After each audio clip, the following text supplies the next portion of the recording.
In this quick video, I'm going to share with you how to bleed a radiator. Bleeding a radiator is a simple operation that every homeowner should be able to do. You're going to need some very basic tools, a spanner, a radiator key and a rag. But before you do that, it's important to remember you need to know what system you're on.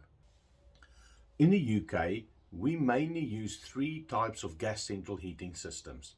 The first one is open vented or regular heating systems. You will have a boiler, a hot water cylinder and an airing cupboard likely, and a small header tank up in the loft with a ball cock allowing water to fill up the system when the system levels drop. The second system we're seeing more often now and on all new builds will be a sealed system. That's where the system is not topped up through a little header tank up in the loft, but rather with a filling link, which you as the user will have to go and top up manually to add new water to the system. And then the third system, which I've been told about 70% of the UK homes have one of these, is a good old combi boiler. A combi boiler doesn't have a hot water cylinder and is a sealed system, and you will still have to manually top that up. I've located the boiler. The boiler is up in the loft conversion part of the house, which is the highest point of the heating system.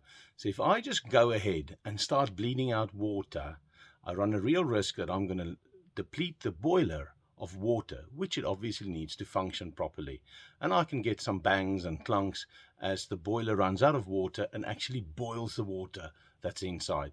So it's important that I first check that I do have enough pressure in the system before I go ahead and start bleeding radiators. So as we can see, our pressure is actually less than half a bar.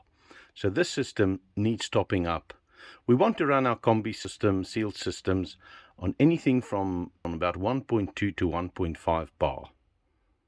So let's see how we top up this boiler. Like I said, this is a Viessmann combination boiler, and with these, if we look at the bottom, there's a filling link there.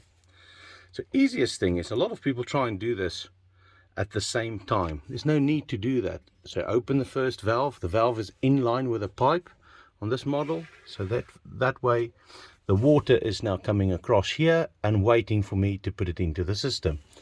So let's just have a trial run. I can hear the water going in, and while I've got my one hand on that, I'm keeping an eye on the pressure. We're going to top it up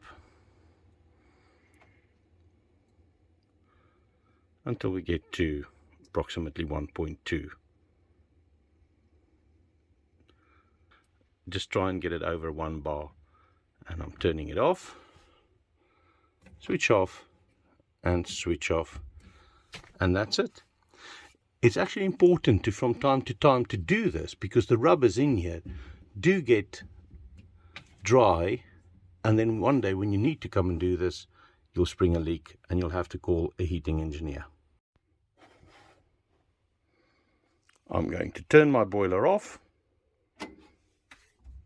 and now we're ready to bleed our radiator. We're finally ready to bleed our radiator. I've got my radiator key. Don't be tempted to use a screwdriver when you see you've got a flat slotted screwdriver that can go into your radiator bleeder valve. I've seen too many of them sheared off, broken off, rounded off, not working, seized up, where then the whole nipple needs replacing, and typically that's not a job you could do on your own. I've got my spanner, adjustable spanner for this type of nut, which I'm going to hold in place just to make sure that my inner bleeder is not going to spin the whole thing around and cause a leak. And then I've got my rag. So I start off by putting the spanner over there, a slight twist, anti-clock. Now I know my outer housing of the bleeder is going to stay in place, and I can go ahead and bleed my radiator.